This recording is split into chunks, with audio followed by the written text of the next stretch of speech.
Chances are, if you owned a PlayStation Vita, you're very familiar with Gravity Rush, as it was one of the most original and exciting exclusives on the handheld. But chances are, you didn't own a Vita. Luckily, its sequel is now available on the PlayStation 4, and I've got a few impressions. So, is it worth it? Let's find out.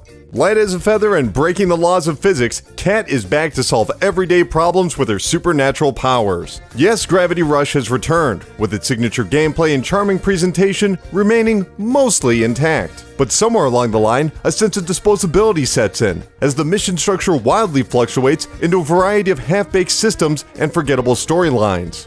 Taking place shortly after the original, Gravity Rush 2 stars Kat, the enthusiastic, though gullible superhero gifted with the ability to control gravity. After a strange event teleports her to a new city, Kat teams up with a struggling mining community. But as her powers gain notoriety, she finds herself facing off against class warfare, a powerful military, and dangerous hulking monsters, all while attempting to find a place she can call home. Gravity Rush's story, much like Kat herself, is aimless. Scenarios are introduced with reckless abandon, only to be solved minutes later. That's not to say there aren't consequences. Characters develop from antagonists to friends, and grand events alter the city's status quo. But these victories feel unearned, with most issues quickly resolved without lingering complexity. And while the plot's lighthearted nature is refreshing, Kat's personal struggles feel trivial. Without long-term goals, it becomes difficult to be invested in her plight. This carefree attitude also extends to the gameplay, with uneven results. As Kat, players are able to adjust the direction of gravity, sliding, hurling, and floating in the air. It's not so much flying as it is falling. The ability to suddenly adjust your trajectory while seeking out collectibles and exploring the city is liberating, but the environments themselves are awkwardly spaced out, with Kat entering lengthy flights surrounded by fog towards the next objective. And sadly, the missions themselves are rarely worth the wait.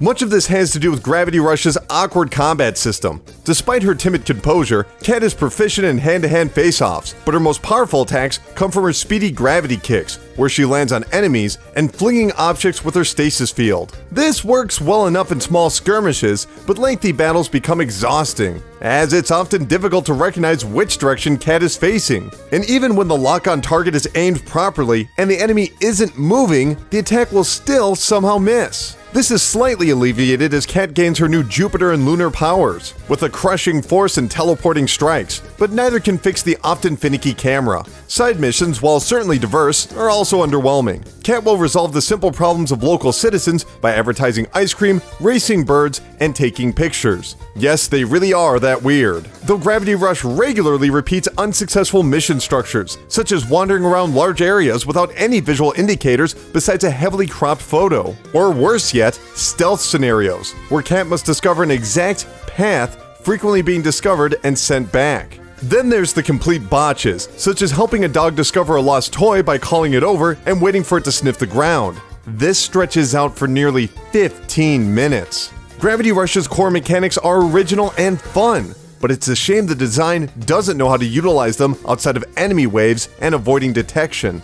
Thankfully, Gravity Rush's presentation still shines through, with a creative blend of anime designs and European architecture. A wide selection of colors also helps give each area its own feel, with a wide contrast of moody purples and foreboding yellows. This is all accompanied by a fully orchestrated soundtrack, featuring poppy sambas, dramatic strings, and swaying jazz numbers. Even at its most frustrating, Gravity Rush's inspired art, catchy songs, and solid frame rate remain impressive.